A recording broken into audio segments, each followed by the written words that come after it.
Hello students. आज का हमारा टॉपिक है school subject and academic discipline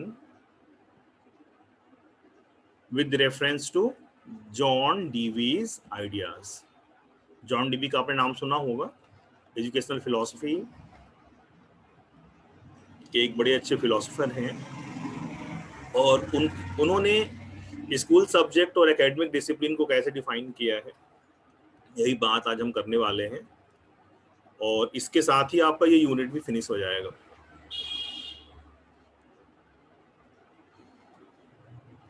तो सबसे पहले जो बड़ी बात आती है कि जो ये जो एकेडमिक डिसिप्लिन है वो क्या होती है। डिसिप्लिन की बात थोड़ी सी कल भी हुई थी, तो कुछ वैसी ही बात हम फिर करने वाले हैं आज।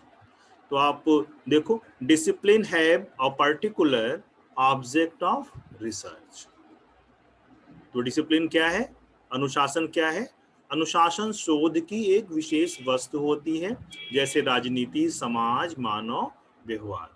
Discipline have a structure of accumulated specialist knowledge referring to their object research। अनुशासन में संचित विशेषज्ञ ज्ञान की संरचना होती है जो उनके शोध के उद्देश्यों का उल्लेख करती है। यानी कहने का मतलब, जो ये डिसिप्लिन है, वो डिसिप्लिन क्या है? वो डिसिप्लिन हायर एजुकेशन के लिए किसी स्पेसिफिक फील्ड के किसी स्पेसिफिक नॉलेज को ये इम्प्लाई करती है, ये उसको इंगित करती है और उसके लिए जो नया ज्ञान है, जो शोध है, उस शोध की बात डिसिप्लिन में कही जाती है। कह सकते हैं डिसिप्लिन क्या कहती है? डिसिप्लिन किसी विशिष्ट ज्ञान की बात करती है। ठीक है। अब डिसिप्लिन के लिए कुछ और भी बातें हैं बेटा। डिसिप्लिन की सब ये प्रॉपर्टीज हैं या कैरेक्टरिस्टिक्स कह सकते हो है। Discipline have theories and concepts that can origin that accumulated specialist knowledge effectively. या अनुशासन में सिद्धांत और अवधारणाएं हैं जो सिंचित विशेषज्ञ ज्ञान को प्रभावी ढंग से व्यवस्थित कर सकती हैं। ठीक है।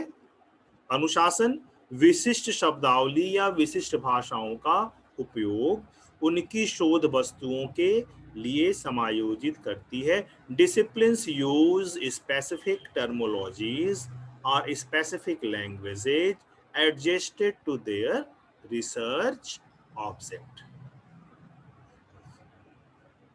ठीक है। यानी कहने का मतलब क्या है? कहने का मतलब यह है कि जो डिसिप्लिन है, जो अनुशासन है, अनुशासन क्या है? अनुशासन एक तरह का कॉन्सेप्ट है। कैसा कॉन्सेप्ट है? जो किसी नॉलेज को स्पेसिफाइड करता है, नॉलेज के को इफेक्टिवली स्पेसिफाइड करने का काम करता है या बहुत ही स्पेशल नॉलेज देने का काम करता है, वो हम डिसिप्लिन के अंदर कह सकते हैं। एक ये भी कह सकते हैं कि सब्जेक्ट में हमें जनरल नॉलेज मिलता है और डिसिप्लिन में हमें स्पेसिफिक नॉलेज मिलता है। ठीक है। Disciplines have developed specific research methods according to their specific research requirement। यानी अनुशासन में अपनी विशिष्ट अनुसंधान आवश्यकताओं के अनुसार विशिष्ट अनुशासन विधियों का विकास किया जाता है। यानी कहने का अर्थ है बेटा कि जो अनुशासन की बात है, अनुशासन क्या करता है? अनुशासन अपने विशेष ज्ञान को सिखाने के लिए विशेष प्रकार की विधियों, नीतियों, तरीकों या मेथड्स या थ्योरी का डेवलपमेंट करता है, उसका विकास करने का काम करता है। ठीक है। नेक्स्ट क्या है डिसिप्लिन की characteristic? Discipline must have some institutional manifestation in the form of subject taught at college or university। It means a discipline will have academic departments and professional association connected to it। है ना? कॉलेजों या विश्वविद्यालयों में पढ़ाए जाने वाले विषयों के रूप में अनुशासन में कुछ संस्थागत अभिव्यक्ति होनी चाहिए इसका मतलब है कि एक अनुशासन में अकादमिक विभाग और पेशेवर संगठन से जुड़े होते हैं। यानी कहने का मतलब ये है बेटा कि जो अनुशासन है वो संस्थागत भी हो सकता है, वो कॉलेज और यूनिवर्सिटी में पढ़ाने वाली किसी स्ट्रीम से जुड़ा हुआ हो सकता है, किसी संकाय से जुड़ा हुआ हो सकता है, और इससे जो भी जुड़ा होता है वो एक पेशेवर या वोकेशनल या प्रोफेशनल जो है ऑर्गेनाइजेशन होता है, संगठन होता है। ठीक है, अब हम बात करेंगे बेटा need and importance of studying school subjects.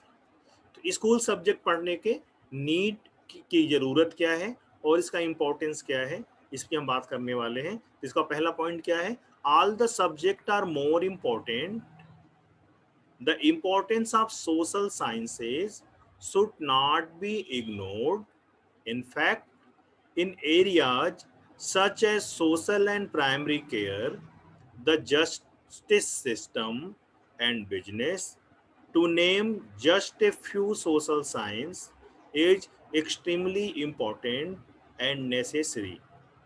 It is therefore very important that this educational imbalance be addressed and more support provided to their social sciences. सभी विषय अधिक महत्वपूर्ण है, सामाजिक विज्ञान के महत्व को नज़रअंदाज नहीं किया जा सकता। कहने का मतलब ये है बेटा कि कई बार ऐसा होता है कि हम सोचते हैं कि ये सब्जेक्ट बहुत ही बेकार है, इस सब्जेक्ट को पढ़ने से क्या होगा, हिंदी पढ़ने से क्या होगा, सोशल साइंस पढ़ने से क्या होगा, सारा का सारा ग्रोथ तो साइंस और टेक्नोलॉजी पढ़ने से है। ठीक है, साइंस और टेक्नोलॉजी से हम बेटा पैसा तो कमा सकते हैं, लेकिन हम सोसाइटी नहीं कमा सकते, हम समाज नहीं कमा सकते, हम अपना जीवन यापन अच्छी प्रकार से हम नहीं कर सकते। ठीक है, अगर हमें समाज को समझना है, अगर हमें क्योंकि ह्यूमन क्या है, ह्यूमन एक सिविलाइज्ड जो है क्रिएचर है, एक सभ्य प्राणी है, और उसकी सभ्यता कहाँ से आएगी, जब वो सामाजिक विज्ञानों को पढ़ेगा, जब वो म्यूजिक पढ़ेगा, जब वो आर्ट पढ़ेगा, जब वो हिंदी पढ़ेगा, जब अपने देश का कल्चर पढ़ेगा, अपने देश की भाषा पढ़ेगा, तभी वो सामाजिक हो सकता है, तभी वो सोशल हो पाएगा, तभी तभी वो देश ये समझ पाएगा कि क्या सही है क्या गलत है, हमारे देश की न्याय प्रणाली कैसी है, हमारे देश का प्रशासन कैसा है, हमें क्या क्या चीज़ें गलत कही जाती हैं, क्या चीज़ें सही की जाती हैं। इसकी समझ जब तक नहीं होगी तब तक हम सामाजिक रूप से न तो हम यश पा सकते हैं, न तो हम सामाजिक जीवन को अच्छे ढंग से जी सकते हैं। इसलिए सोशल साइंस सब्जेक्ट्स को भी हम कमज़ोर नहीं समझ सकते, हम उसको अवॉइड नहीं कर सकते। ठीक है, यानी कहने का मतलब क्या है बेटा, हर सब्जेक्ट की अपनी इंपॉर्टेंस है और अपनी नीड है ना। जहाँ मैथमेटिक्स पढ़ के हमारे अंदर हमारी जो है मेंटल कैपेबिलिटी बढ़ जाती है, मानसिक मानसिक क्षमता का विकास होता है, वहीं संगीत, कला, भाषा पढ़ने से हमारी कलात्मक क्षमता का विकास होता है। जब हम सोशल साइंस पढ़ते हैं, जब हम ज्योग्राफी पढ़ते हैं, जब हम हिस्ट्री पढ़ते हैं, जब हम सिविक्स पढ़ते हैं, तो हमारी सामाजिक जो हमारी क्षमता है, जो हमारी सोशल कैपेबिलिटी है, वो डेवलप होने लगती है। ठीक है, यानी कहने का मतलब यहाँ पे ये है कि बेटा हर भाषा या हर विषय का अपना एक महत्व है, और किसी भी विषय के महत्व को नकारा नहीं जा सकता, और इसीलिए ये कोशिश की जाती है कि क्लास 8 तक हर बच्चा सभी विषयों का अध्ययन करे, क्योंकि जो आप कैटेगरी या जो डिसिप्लिन के अंदर जाते हैं, डिसिप्लिन स्टार्ट होती है हाई स्कूल से। 8 तक क्या है, आप सब्जेक्ट पढ़ते हैं और आप कोशिश ये करते हैं कि आप सारे सब्जेक्ट पढ़ें। अगर हम किसी सब्जेक्ट का स्ट्रक्चर देखें, अगर किसी जूनियर हाई स्कूल का 6, 7, 8 का स्ट्रक्चर देखें, तो आप देखोगे कि उसमें हमको लैंग्वेज भी पढ़ना है, हमको 3 भाषाएं पढ़नी है, या तो हमें हिंदी अंग्रेजी उर्दू पढ़ना है, या हमें हिंदी अंग्रेजी संस्कृत पढ़ना है, या हमें हिंदी अंग्रेजी बंगाली पढ़ना है, मराठी पढ़ना है, तेलुगु तमिल पढ़ना है। 3 भाषाओं को आपको पढ़ना ही पढ़ना है। साथ में क्या पढ़ना है, हमें सोशल स्टडी पढ़नी है, हमें सिविक्स, ज्योग्राफी, इकोनॉमिक्स, हिस्ट्री पढ़नी ही पढ़नी है। ठीक है, हमें मॉरल एजुकेशन लेना ही लेना है, हमें मैथमेटिक्स भी पढ़ना है, हमें साइंस भी पढ़ना है, हमें आर्ट, म्यूजिक, एग्रीकल्चर में भी से भी कोई पार्ट जरूर पढ़ना है। यानी कहने का मतलब क्या है, हर सब्जेक्ट का की अपनी विशेषता है और उसका अपनी आवश्यकता है, और हम किसी भी सब्जेक्ट की आवश्यकता को नकार नहीं सकते। अब हम बात करेंगे बेटा जॉन डीवीस के आइडियाज की। यानी जो डिसिप्लिनरी नॉलेज और करिकुलम है, या हम कह लें कि जो इंस्टीट्यूशनल जो डिसिप्लिन है या जो करिकुलम है, उसके अगेंस्ट जॉन डीवी का अपना क्या मत था, वो मत आपकी स्क्रीन पे आ रहा है और ये बड़ा इंपॉर्टेंट है, इसको आप जरूर ध्यान से देखिए। तो इस according to Dewey, it is not enough to extend the voting right. It is of paramount importance to form public opinion through education as well. The aim is to ensure effective communication among citizens, experts, and politicians. The school itself is a social institution through which social reform can and should take place. है ना? तो DV क्या कहते हैं? DV कहना चाहते हैं मतदान के अधिकार का विस्तार करना ही पर्याप्त नहीं है। ठीक है, यानी हम केवल सोशल स्टडी इसलिए ना करा दें, हम नॉलेज इसलिए ना कराएं कि की जो हमारे जो सिटीजन है वो वोट डालने के लिए के राइट्स को पहचानने लगे, उसको जानने लगे। ठीक है, इसके साथ साथ ही जनमत बनाने की भी आवश्यकता है। अगर नागरिक, विशेषज्ञ और राजनेताओं के बीच अगर प्रभावी संचार सुनिश्चित करना भी जो है डिसिप्लिनरी नॉलेज का काम है। ठीक है, स्कूल अपने आप में एक सामाजिक संस्था, अगर हम किसी स्कूल की बात करें तो स्कूल भी अपने आप में एक सामाजिक संस्था है, और स्कूल में हम केवल पढ़ाई की बात नहीं कर सकते। स्कूल में भी क्या है, स्कूल में भी हम सोशल रिफॉर्म कर सकते हैं, क्योंकि वहां पे हर समाज, हर तबके, हर धर्म के लोग विद्यालय में पढ़ने आते हैं, इसलिए विद्यालय को एक लघु समाज कहा गया है। तो विद्यालय में भी हम सामाजिक विकास कर सकते हैं, यानी सोशल अवेयरनेस, सोशल रिफॉर्म, ये सारी चीजें हम स्कूल में भी हम कर सकते हैं, है ना? छात्रों को उनकी पूरी क्षमता का एहसास कराने के में मदद के अलावा डीवी ये स्वीकार किया कि शिक्षा और स्कूली शिक्षा सामाजिक परिवर्तन और सुधार बनाने में महत्वपूर्ण भूमिका निभाते हैं। यानी जो डीवी कहना क्या चाह रहे हैं बेटा, डीवी ये कहना चाह रहे हैं कि हम केवल स्कूली ज्ञान ही हम नहीं देंगे, ठीक है, करिकुलम में, या हमारा जो डिसिप्लिनरी नॉलेज है उसमें केवल स्कूली ज्ञान ही हम नहीं देंगे, या हम केवल वोट का ज्ञान नहीं देंगे, हम वोट के राइट्स के बारे में नहीं बताएंगे, हम समाज का जो बाकी फेज है, जो बाकी डायमेंशन है, ठीक है, वो जो हमारी संस्कृति है, जो हमारी सभ्यता है, जो हमारा इतिहास है, जो हमारा सामाजिक ताना बाना है, जो हमारी सामाजिक संस्कृति है, उन सब का भी ज्ञान, उसमें उसके दोषों का सुधार, उसमें परिवर्तन, ये सब भी स्कूली शिक्षा इसमें भी एक महत्वपूर्ण भूमिका निभाते हैं। In addition to helping students realise their full potential, DV goes on to knowledge that education and schooling are instrumental in creating social change and reform. ठीक है,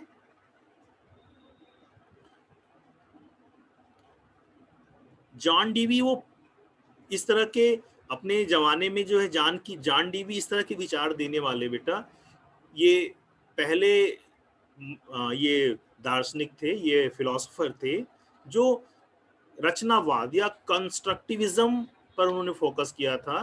तो John Dewey was one of the first major contemporaries to develop a clear idea of what constructivism consists. He was concerned with the learner. He wanted to shed light on the learner as an important agent in the learning process. He had precise insights regarding how education should take place in the classroom. ठीक है, यानी John Dewey क्या है, John Dewey अपने समय में ऐसे एक थे जिन्होंने विचारवाद या जो है संरचनावाद या रचनावाद क्या होता है, उन्होंने अपना इस पे स्पष्ट अपना मत दिया था। वह शिक्षार्थी के साथ संबंध रखते थे। वे सीखने की प्रक्रिया में एक महत्वपूर्ण एजेंट के रूप में शिक्षार्थी पर प्रकाश डालते थे। यानी कहना है क्या चाह रहा है कि कंस्ट्रक्टिविज्म का जो इनका कॉन्सेप्ट था, वो कहते थे कि जो पढ़ाई है वो कंस्ट्रक्टिव होनी चाहिए, और पढ़ाई कंस्ट्रक्टिव तभी होगी जब पढ़ाई स्टूडेंट सेंटर्ड हो, टीचर सेंटर्ड ना हो। अगर पढ़ाई टीचर सेंटर्ड होगी तो निश्चित रूप से हम कंस्ट्रक्ट नहीं कर पाएंगे, हम नॉलेज कंस्ट्रक्ट नहीं कर पाएंगे, बच्चों का जो मल्टी डायमेंशनल डेवलपमेंट है वो हम नहीं कर पाएंगे। ठीक है, इसीलिए उन्होंने कहा कि विद्यार्थी कैसा होता है, विद्यार्थी एक एजेंट के रूप में होता है। ठीक है, कक्षा के भीतर शिक्षा कैसे होनी चाहिए इसके बारे में उनकी जो सूझ थी, जो उनकी अंतर्दृष्टि थी, वो एकदम सटीक थी। ठीक है, तो डीबी ने बेटा करिकुलम को लेके कुछ अपने प्रिंसिपल भी दिए थे। उन्होंने बताया था कि जो अच्छा पाठ्यक्रम है उस अच्छा पाठ्यक्रम में क्या क्या सिद्धांत होना चाहिए। तो उन्होंने पहला बताया था प्रिंसिपल ऑफ यूटिलिटी, उपयोगिता का सिद्धांत। कई बार ऐसा होता है कि हम पाठ्यक्रम में ऐसी चीजों को पढ़ते हैं जिसका हमारे जीवन में कोई उपयोग नहीं होता। कई बार हम सोचते हैं कि हमने जो अभी तक पढ़ा वो हमारे किस काम आएगा। तो करिकुलम जब हम निर्माण करें, जब करिकुलम बनाएं, तो डीबी कहते हैं कि जब हम करिकुलम निर्माण करें तो हमारा करिकुलम, हमारा पाठ्यक्रम प्रिंसिपल ऑफ यूटिलिटी के सिद्धांत को फॉलो करने वाला होना चाहिए। प्रिंसिपल ऑफ नेचुरल इंटरेस्ट, प्रकृति रुचि का सिद्धांत भी इसमें होना चाहिए। तीसरा, principle of activity and expression, गतिविधि और अभिव्यक्ति के सिद्धांत का भी ये पालन करने वाला होना चाहिए। Principle of integration with other subjects, यानी अन्य विषयों के साथ भी इसका सहसंबंध होना चाहिए, इसका एकीकरण होना चाहिए। सहसंबंध के बारे में जब आप पेडागोजी पढ़ोगे तो हम बताएंगे कि कैसे एक सब्जेक्ट दूसरे सब्जेक्ट से कोरिलेट कर जाते हैं, कैसे उनका इंटीग्रेशन होता है, कैसा उनका एकीकरण होता है। ये सारी बातें आप पेडागोजी के पेपर में आप देखोगे। ठीक है, प्रिंसिपल ऑफ फ्लेक्सिबिलिटी, जो हमारा करिकुलम वो रिजिड नहीं होना चाहिए, वो फ्लेक्सिबल होना चाहिए, उसमें आवश्यकता अनुसार हम हेर फेर करने में सक्षम हो सके। Curriculum is based on experience, curriculum should be based on experiences. जो करिकुलम है बेटा वो अनुभव आधारित होना चाहिए। अगर करिकुलम अनुभव आधारित नहीं है, केवल उसमें सिद्धांत की बात है, तो बच्चे के लिए उपयोगी साबित नहीं होगा। ठीक है, choice of subjects in the school method of teaching, school के तरीकों में विषयों की पसंद का भी उसे पालन करना चाहिए कि जो टीचिंग मेथोडोलॉजी है, जो टीचिंग स्ट्रेटजी है, जो मैगजीन है, जो हमारी प्रैक्टिसेस हैं, उन प्रैक्टिसेस से ओरिएंटेड हमारी टीचिंग होनी चाहिए। ठीक है, अब हम बात करेंगे यहाँ पे need and importance of studying school subject. ये भी जॉन डीवी ने ही बताया था कि स्कूल सब्जेक्ट को पढ़ने का की आवश्यकता और महत्व क्या है, यानी सब्जेक्ट पढ़ने से हमारे अंदर क्या क्या डेवलपमेंट होगा, हम सब्जेक्ट क्यों पढ़ें, ये बताने का काम भी डीवी ने किया। तो इन्होंने पहला पॉइंट इसमें दिया, to develop basic skills like reading, writing and arithmetic. ठीक है, तो जिसको हम 3 R's भी कहते हैं, यानी हम अगर सब्जेक्ट पढ़ रहे हैं तो हमें पढ़ने, लिखने और गणित लगाने जैसी बुनियादी कौशलों का विकास हो जाना चाहिए। हमें लिखना आ जाना चाहिए, हमें पढ़ना आ जाना चाहिए, हमें गणित सॉल्व करने आ जाना चाहिए। To enhance students understanding to of themselves, their society, their nation, the human world and the physical environment, छात्रों की दुख की समझ, उनके समाज, उनके राष्ट्र, मानव दुनिया और भौतिक वातावरण को बढ़ाने के लिए भी होना चाहिए। यानी अगर हम सब्जेक्ट पढ़ें तो छात्रों को अपनी खुद की समझ हो जाए, अपने समाज की जानकारी हो जाए, अपने देश की जानकारी हो जाए, दुनिया और जो आसपास का हमारा एनवायरनमेंट है, हमें इधर इसकी जानकारी होने की भी नीड सब्जेक्ट में होनी चाहिए। ठीक है, जो थर्ड नीड है बेटा वो है to enable student to develop multiple perspective on contemporary issues in different context, जैसे cultural, social, economic, political and technological context. यानी छात्रों को विभिन्न संदर्भ यानी विभिन्न चीजों, जैसे हमारी संस्कृति क्या है, हमारा समाज क्या है, हमारी आर्थिक स्थिति, हमारी हमारी राजनीति, हमारा राजनीति, या जो तकनीकी जो नए नए खोज हो रहे हैं, जो समकालीन मुद्दे हैं, उस पर भी उनका दृष्टिकोण डेवलप करने में सक्षम होना चाहिए। जैसे कई लोग कहते, कई आज के ज़माने में कई लोग कहते हैं कि हम मोबाइल में इनेबल नहीं है, या हमको हमको मोबाइल यूज नहीं करने आता। इसका मतलब क्या है, वो जो है टेक्निकली वो अनफिट है, वो फिट नहीं है। ठीक है, अगर आपका पूरा पूरा डेवलपमेंट हो रहा है तो आप जो सांस्कृतिक मुद्दे हैं, जो सामाजिक मुद्दे हैं, जो आर्थिक मुद्दे हैं, जो राजनीतिक मुद्दे हैं, जो तकनीकी मुद्दे हैं, उन मुद्दों को हल करने में आप सक्षम हो जाओगे।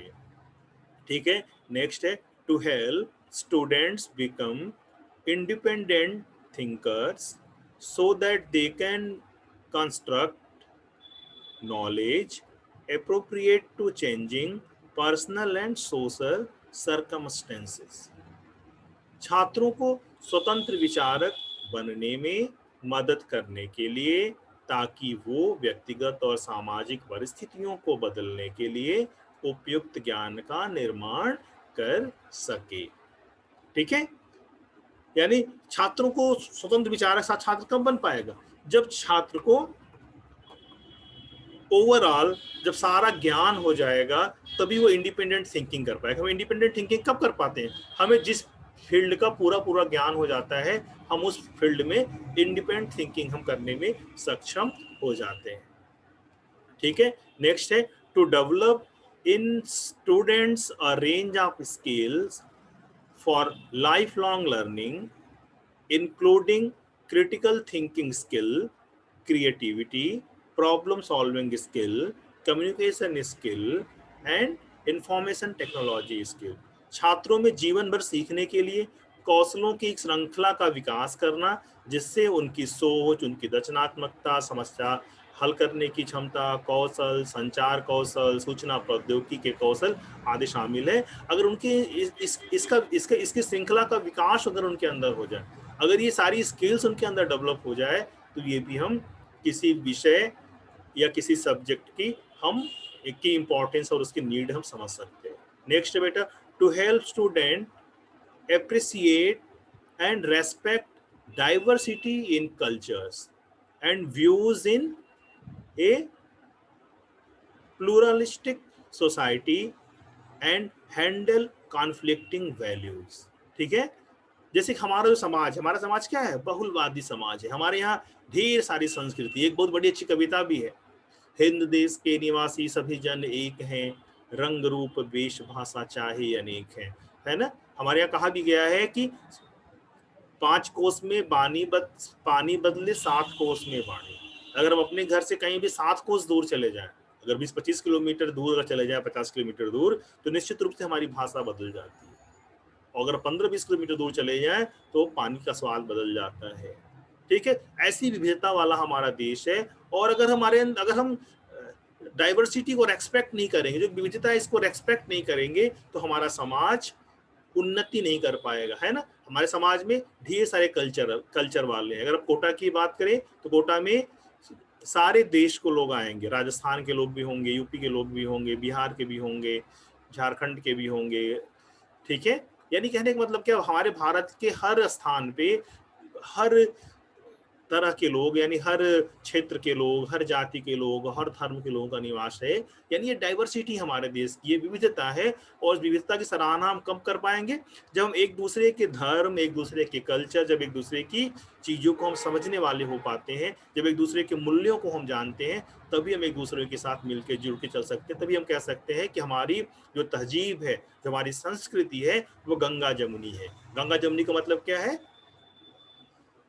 दो भिन्न प्रकृति वाली संस्कृतियों का भी साथ साथ चलना। वो साथ साथ कब चलेगा, जब हमें दोनों संस्कृतियों के बारे में पूरा ज्ञान होगा, तब हम उनकी संस्कृति का रेस्पेक्ट करेंगे और वो हमारी संस्कृति का रेस्पेक्ट करेंगे। इसी कहते हैं respect diversity in culture and views in the pluralistic society.